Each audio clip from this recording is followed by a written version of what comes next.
Well, quite a bit, actually. I have served and currently serving on the Board of Trustees for Washington Masonic Services. Spent 3 years as president of the organization. Currently serve as the vice president. I've also been the head of 2 of the York Rite bodies, the Grand Chapter of Royal Archmasons of Washington, and also the Most Illustrious Grand Master of Royal and Select Masters of Washington. I also am currently serving as the head of the board for Early Life Speech and Language, the speech therapy program for the Scottish Rite, as well as I've held a number of executive positions for the board for the Scottish Rite Scholarship Foundation. So I have, for the past 13 years, been working very, very hard on behalf of the fraternity.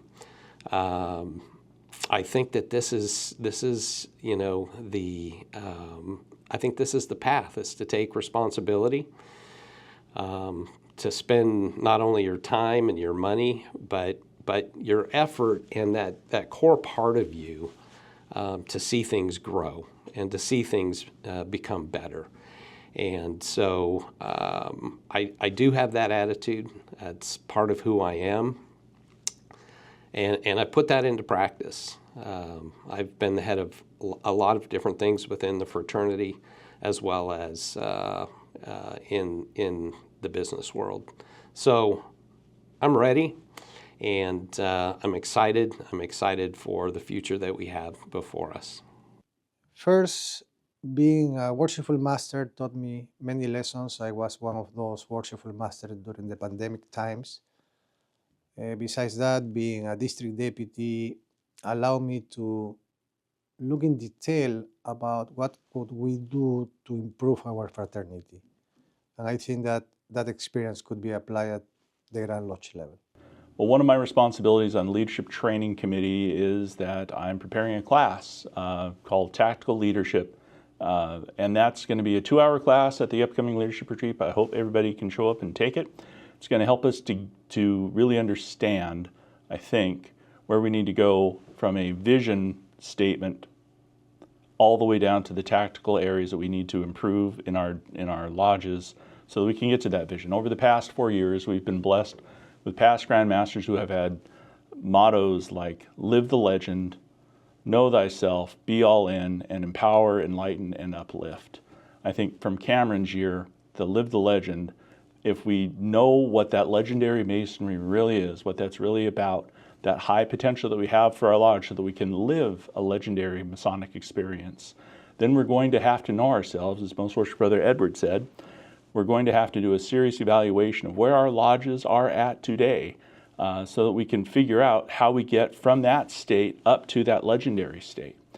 And when we do that, we're going to find out that there's going to be a lot of work that we're going to have to do to get there. And so we're going to have to be all in, as Most Worshipful Brother Steve said. That way we're going to be able to empower, enlighten, and uplift our craft into the future, as Most Worshipful Brother Jimmy has said. So the idea is, for this class, is that we're going to get guys into a room and have a workshop as to how we're going to get the vision down on paper, how we're going to evaluate our lodges on each of the different 6 pillars of long-range planning, which would be membership experience, Masonic education, leadership and management, philanthropy beyond the lodge, and technology, so that you can see where you're at.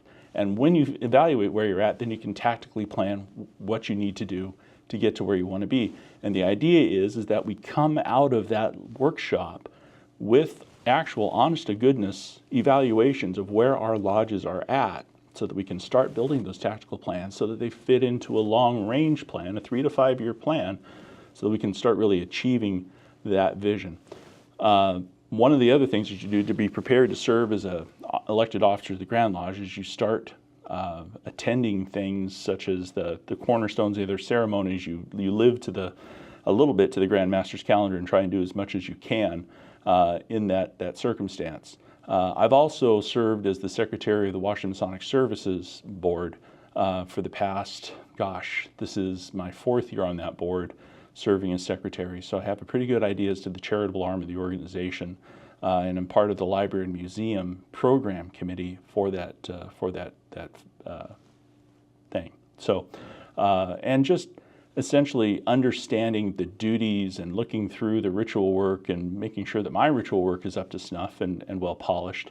I think all of that stuff helps you to be prepared to serve, so that you don't embarrass yourself at your first cornerstone, and so that you understand what you're doing when you're marching in or marching out, and you understand the different duties by watching the Right Worshipful Junior Grand Warden and all the things that he's expected to do, so that it's not a surprise to you when you're being called upon to give the blessing at a Grand Lodge event, or that you have talking points that you're supposed to be responsible for putting out to the jurisdiction.